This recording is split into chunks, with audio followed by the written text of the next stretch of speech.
તો આ તરફ વડોદરામાં કોંગ્રેસ ઉમેદવારો પણ ફોર્મ ભરવા જવાના છે। અમી રાવત, નિકુલ પટેલ, સોનલ દેસાઈ ફોર્મ ભરશે। કોંગ્રેસના ઉમેદવાર અમી રાવતે આ અંગે પોતાની પ્રતિક્રિયા આપી। હરીશ પટેલને પક્ષ મનાવશે। જાતિગત સમીકરણ મુજબ પક્ષે આ નિર્ણય લીધો છે। 3 મહિલાને કોંગ્રેસે ટિકિટ આપી છે। આજે ચૂંટણીના ઉમેદવારી ફોર્મ ભરવાનો અંતિમ દિવસ છે, ત્યારે વોર્ડ નંબર 1માં કોંગ્રેસનો દબદબો હંમેશા રહ્યો છે અને અમીબેન ફરી એકવાર ઉમેદવારી પત્ર ભરવા જઈ રહ્યા છે। અમીબેન, ફરી એકવાર તમે ઉમેદવારી પત્ર કરવા જઈ રહ્યા છો। સવાલ એ છે કે હરીશ પટેલ નારાજ। સૌપ્રથમ તો હું કોંગ્રેસ પક્ષનો આભાર માનીશ અને જે રીતના 3 બહેનોને અહીંયાથી ચૂંટણી લડવાનો મોકો આપ્યો ને એક ઇતિહાસ રચ્યો છે, સ્ત્રી શક્તિકરણનું એક મોટું એક્ઝામ્પલ પૂરું પાડ્યું છે। આજથી નહીં, હંમેશાથી કોંગ્રેસ પક્ષે કર્યું છે। અમારા બોર્ડમાં જે રીતના રિઝર્વેશન આવ્યા હતા, 4માંથી 1 કાઉન્સિલરને 4 સક્ષમ ને સારા ઉમેદવાર હતા ને બધા જ કેપેબલ હતા, એટલે પાર્ટી માટે ખૂબ અઘરો નિર્ણય હતો ને પાર્ટી આ રીતનું સોલ્યુશન લઈને આવ્યા છે, તો પાર્ટીની પોતાની એક વિચારધારા હશે।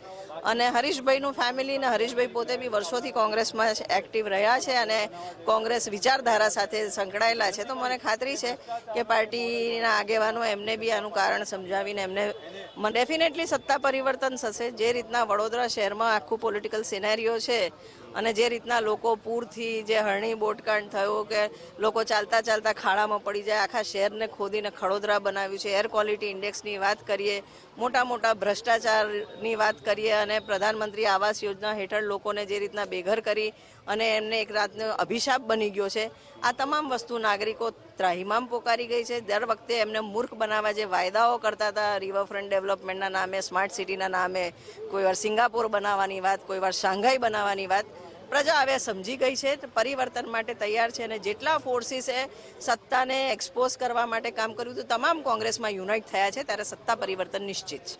નિકુલ પટેલ પ્રોફેસર છે, તેઓને પણ અહીંયા ઉમેદવાર બનાવ્યા છે। નવો ચહેરો, નિકુલભાઈ, તમે પક્ષમાં જૂના હશો પણ એઝ એ નગરસેવક તો નવો ચહેરો છે અને આ પ્રકારે ટિકિટો ભાજપમાં પણ અપાઈ છે અને કોંગ્રેસમાં પણ નવા ચહેરા છે। આ વખતે કઈ રીતે જુઓ છો?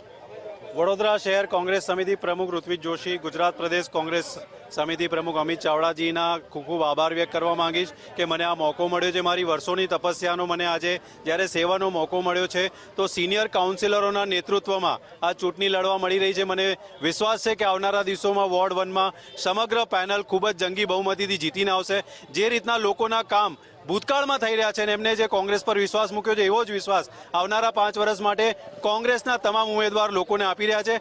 ખાલી વોર્ડ 1 નહીં, પણ મને વિશ્વાસ છે કે જે રીતના વડોદરામાં ભ્રષ્ટાચારનું ભારતીય જનતા પાર્ટીનું મોડેલ છે, બદલવાનો સમય આવી ગયો છે। વડોદરાના તમામ નાગરિકને હું વિનંતી કરીશ કે કોંગ્રેસના ઉમેદવારોને મત આપે અને કોંગ્રેસને જંગી બહુમતી નિકેશ વળન સાથે કુણાલ શર્મા।